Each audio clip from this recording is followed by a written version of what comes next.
एक तस्वीर ऐसी निकल कर आ रही है कि दिल्ली में राष्ट्रपति शासन लगने वाला है। देखिए, आम आदमी पार्टी शुरू से कहती रही केजरीवाल गिरफ्तार होने वाले, केजरीवाल खुद कहते रहे मुझे तो गिरफ्तार कर लेंगे, कभी भी उठा लेंगे। वो हो गया। क्या यहां पर भी राष्ट्रपति शासन लगने वाला है?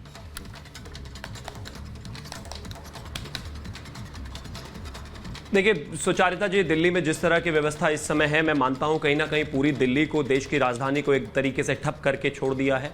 आम आदमी पार्टी के लोगों ने जिस तरीके से अराजकता फैलाई हुई है, जो माहौल है, और जिस तरीके से अरविंद केजरीवाल ना अपनी कुर्सी छोड़ना चाहते हैं, ना अपना शीश महल छोड़ना चाहते हैं, सिर्फ और सिर्फ दिल्ली को पूरे तरीके से एकदम ठप कर दिया है उन्होंने। स्थिति बहुत साफ है, जिस तरीके से कानून व्यवस्था एकदम चरमराई हुई है, जिस तरीके से एक लॉलेसनेस है, जिस तरीके से स्थितियां सरकार की बहुत खराब है। कोई भी फाइल ना तो मुख्यमंत्री तक पहुंच पा रही है, ना मुख्यमंत्री कम्युनिकेट कर पा रहे हैं, जो कि प्रैक्टिकली संभव ही नहीं है। जो स्थितियां इस समय दिल्ली में हैं, उनको देखते हुए हालात बहुत साफ है। केजरीवाल को कहीं ना कहीं इस पर जवाब देना पड़ेगा, दिल्ली की सरकार को इस पर जवाब देना पड़ेगा। आपको कुछ ना कुछ तो करना पड़ेगा, क्योंकि इस देश में एक अलग तरीके का जो एजेंडा वो लेकर चल रहे हैं। इस देश में बहुत सारे मुख्यमंत्री पहले गिरफ्तार हुए हैं, चाहे वो जयललिता रही हो, चाहे वो करुणानिधि रहे हो, चाहे इसके अलावा और भी लोग गिरफ्तार हुए। अभी हाल फिलहाल में अगर हेमंत सोरेन भी गए तो उन्होंने भी राज्य सुचारू रूप से चल सके, वहां की सरकार सुचारू रूप से चल सके, कहीं ना कहीं उन्होंने चीजों को एडजस्ट किया, चीजों को मैनेज किया। लेकिन बावजूद उसके अरविंद केजरीवाल को मोह अपनी कुर्सी का इतना ज्यादा है और दिल्ली के जनता की फिक्र इतनी कम कि उनको कोई फर्क ही नहीं पड़ रहा है। रोजाना हर सुबह आकर एक प्रेस कॉन्फ्रेंस कर देने से कोई राज्य नहीं चलता है। मैं मानता हूं जल्दी से जल्दी इस स्थिति का, इस संकट का जो है मतलब निराकरण होना चाहिए, चीजें बेहतर होनी चाहिए, वरना वो दिन दूर नहीं है कि जो हालात दिल्ली में बनते जा रहे हैं, आने वाले समय में क्या होगा वो तो बेहतर मैं मानता हूं कि सरकार और तमाम लोग ही जानते होंगे। लेकिन यहां स्थिति बेहद खराब है, इसको बेहतर करने की आवश्यकता है। अच्छा संजय जी, वो बनते जा रहे हैं या बनाए जा रहे हैं? आप कह रहे हैं, एलजी कह रहे हैं कि मंत्री बैठक के लिए नहीं आ रहे हैं। मंत्री बैठक के लिए नहीं आ रहे हैं। संजय जी, क्या हो रहा है? मंत्री बैठक के लिए क्यों नहीं आ रहे? अधिकारियों को नहीं आने दिया जा रहा है। अच्छा, मंत्रियों के बैठक में अधिकारी नहीं आ रहे। अभी से कहते हैं योर वर्जन वर्सेस माइन, और वो एक बात कहेंगे, जो आप बोल दूसरी रहे हैं बात कहेंगे। सुचारिता हाँ। जी, बिल्कुल फैक्ट है हाँ। कि दिल्ली को ठप कर दिया है। किसके द्वारा? एलजी साहब के द्वारा। किसने किया? केंद्र सरकार ने किया। ये साफ साफ दिख रहा है। दिल्ली के लोग क्या मूर्ख समझ रहे हैं आप? दिल्ली के लोग इतने चालाक हैं, आपको 30 साल 40 साल तक बाहर, 50 साल तक दूर रखने की कसम खा रखी है दिल्ली वालों ने। साहब, आपको उन लोगों ने समझा है। पहले 15 साल कांग्रेस ने आपको बाहर रखा, अब 15 साल अरविंद केजरीवाल बाहर रखेंगे, उसके बाद 15 साल भी ये चलता रहेगा। ये बेचैनी है भारतीय जनता पार्टी की। लेकिन आप चुनाव में नहीं जीत पा रहे हैं, इसलिए जनता को आग में झोंक देंगे। उनके शिक्षा, स्वास्थ्य, चिकित्सा, रोजगार, व्यवसाय सब खत्म कर देंगे। पर वो संजय जी, जो जनता है कहाँ? वो जनता कहाँ है? वो क्यों नहीं दिख रही है हमें? जो आप कह रहे हैं कि वो जनता इतनी परेशान है, मुझे नहीं पता कि उस जनता ने एक भी प्रदर्शन किया हो, वो सड़क पर आए हो। कहाँ है वो जनता? जनता प्रदर्शन कर रही है। कहाँ कर रही है? हम अपनी लड़ाई लड़ रहे हैं। नहीं, आप तो लड़ रहे हैं, लेकिन जनता कहाँ है? कहाँ? हम लड़ रहे हैं, जनता भी पीछे खड़ी है। जनता की जरूरत कहाँ पड़ेगी? हाँ। जहाँ उनकी जरूरत है।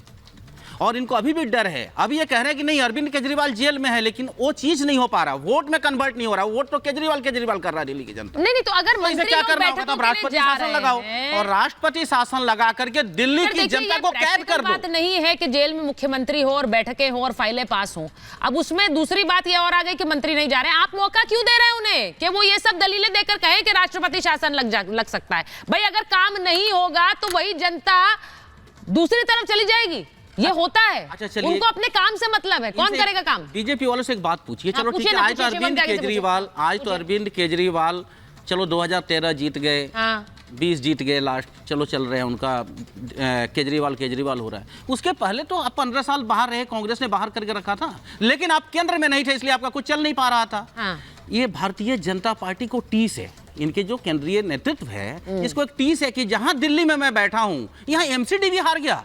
दिल्ली विधानसभा तो जीते नहीं पा रहा हूं मैं पिछले 6 चुनावों से, लेकिन मैं एमसीडी भी हार गया। ये जो दर्द है इनको, वो जनता को भुगतना पड़ रहा है, और ये दुर्भाग्यपूर्ण है। मैं कहता हूं आप ताकतवर हैं सत्ता में, लेकिन उसका दुरुपयोग मत कीजिए। भारतीय जनता पार्टी और नरेंद्र मोदी की सरकार जिस तरह से दुरुपयोग कर रही है, मुझे लगता है उसका, मुझे देखिए, मैं एक चीज पूछ रही हूं, प्रोफेसर आगे आप भी सुन रहे हैं, ये दिल्ली को लेकर इतना हल्ला हो रहा है कि यहाँ राष्ट्रपति शासन लगा देंगे, यहाँ पर राष्ट्रपति शासन होगा, यहाँ बहुत गलत हो रहा है।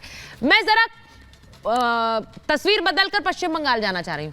पश्चिम बंगाल में जो हो रहा है वहां पर तो वाकई स्थिति खराब है।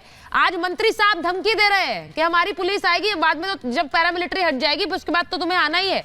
वहां पर आतंकियों की गिरफ्तारी हो रही है। अब सवाल यह पूछा जा रहा है कि यहीं पर शाहजहां शेख पकड़े नहीं जाते हैं, यहीं से आतंकी पकड़े जाते हैं। पश्चिम बंगाल में हो क्या रहा है? देखिए, पश्चिम बंगाल जो है आतंकवादियों की शरण स्थली तो हो ही चुकी है, इसमें तो कोई दो राय नहीं। क्यों कहते हैं आप? मैं ऐसा इसलिए कह रहा हूँ कि आप देखिए, चाहे वो वसीरहाट की देख लीजिए, चाहे वो मालदा की घटना देख लीजिए। वसीरहाट में किस प्रकार से थाने जला दिए गए थे, दिन में पुलिस का थाना जला दिया गया था। मालदा के अंदर दंगे हो गए थे। आपको पता होगा कि जब पंचायत चुनाव हुआ तो कम से कम 25,000 लोगों को छोड़ करके जो है वो झारखंड और आसाम की तरफ भागना पड़ा था। पिछली बार जब लोकसभा चुनाव हुआ, विधानसभा चुनाव के पश्चात जो है लोगों को अपने घरों को छोड़ करके भागना पड़ा। बम विस्फोट की घटना जो है वो आम विपक्षी खास करके लोगों के घरों के आगे बम विस्फोट कर देना, उनको धमकी दे देना, ये सब आम चीज़ें हो गई थी वहाँ के लिए। ऐसी स्थिति में मुझे लगता है कि वहाँ पर ये राष्ट्रपति शासन के लिए एक फिट केस था। दूसरी बात, कायदे से यदि आप देखें तो जो दिल्ली की स्थिति है, अरविंद केजरीवाल अनैतिकता की सारी मर्यादाएं लांघ चुके हैं। भारत क्या, पूरी दुनिया में आपको एक ऐसा नहीं आपको मिलेगा कोई भी चुना हुआ प्रतिनिधित्व जो कि जेल से सरकार चला रहा हो, एक मिसाल कायम कर रहे हैं। और यही अरविंद केजरीवाल नैतिकता की बड़ी बड़ी बातें करते थे, डिंग हाँकते, लेकिन आज वो कहाँ आकर के करे हैं। ठीक है, आपको यदि लगता है कि भारतीय जनता पार्टी ने गलत किया है, भारतीय जनता पार्टी ने गलत नहीं किया है। भारतीय जनता पार्टी बहुत हो सकती थी तो ईडी को इन्फ्लुएंस कर सकती है, ये मान सकता हूं मैं। लेकिन जो जेल आपको भेजा है वो कोर्ट ने भेजा है। अप्रूवर जो अप्रूव किया है वो कोर्ट ने किया है। इसलिए ये आप किसी को बेवकूफ मत बनाइए। मजेदार सबसे बड़ी बात है कि आम आदमी पार्टी में बस नहीं, आप सारे ला रहे हैं संजय जी, लेकिन ये बात सही है ना। कोर्ट ने क्या कहा? गंभीर आरोप है। कोर्ट ने क्या कहा था पिछली बार? सुप्रीम कोर्ट ने भी कह दिया अर्जेंट हियरिंग नहीं होगी। सुचरिता देखिए, वो रिजाइन क्यों नहीं कर रहे हैं? एक तो उनको सत्ता का लोभ, वो शीश महल का मामला बिल्कुल सही है। ठीक है। दूसरी बात तो अच्छी तरीके से जानते हैं कि रिजाइन करने के पास सत्ता उनके हाथ से निकल जाएगी और आम आदमी पार्टी सत्ता, ये शराब के घोटाले में सराबोर है, ये पूरी तरह से दुनिया को मालूम होगा। अभी वो चाहते यही है कि ये नैरेटिव बना रहे कि ये राजनीतिक लड़ाई है। जैसे ही वो रिजाइन करते हैं उनको ये बात का एहसास होगा कि ये दिल्ली की जनता को अच्छा, नहीं, वो जो बात कह रहे हैं आप शराब और दारू के घोटाले में शामिल। मैं एक बार अनुज जी के पास चले जाऊं। अनुज जी, सबसे विचित्र स्थिति तो कांग्रेस की है, क्योंकि जिन दो राज्यों में सबसे ज्यादा विरोध कांग्रेस पार्टी कर रही थी कि यहां भ्रष्टाचार है दिल्ली में, वहां पर भी आपकी जुबान बंद कर दी गई। और पश्चिम बंगाल में तो अभी भी स्थानीय नेता मोर्चे खोले बैठे हैं, लेकिन वहां पर भी चुप्पी लगा दी गई है। तो बड़ी विचित्र स्थिति है आप लोगों के लिए, कहीं भी आवाज नहीं उठा सकते। नहीं, कौन कहता है आवाज नहीं उठा सकते? हम तो तमाम आवाज पूरे देश में आवाज उठा रहे हैं। अच्छा। और सच के पक्ष में खड़े होकर के आवाज उठा रहे हैं, चाहे उसमें हमारे अपने लोग ही क्यों ना शामिल रहे हों। ये कांग्रेस का इतिहास रहा है। ये डॉक्टर मनमोहन सिंह की सरकार रही है। हिम्मत दिखाने की बात होती थी तो कांग्रेस की बात आती है, जिसने अपने मंत्री तक को जेल भेज दिया। वो अलग बात है कि इस भारतीय जनता पार्टी की वर्तमान सरकार ने उस मंत्री को, उन नेताओं को क्लीन चिट दे दी जिनके ऊपर इन्होंने आरोप लगाया था और डॉक्टर मनमोहन सिंह ने अपने मंत्री को जेल भेजा था।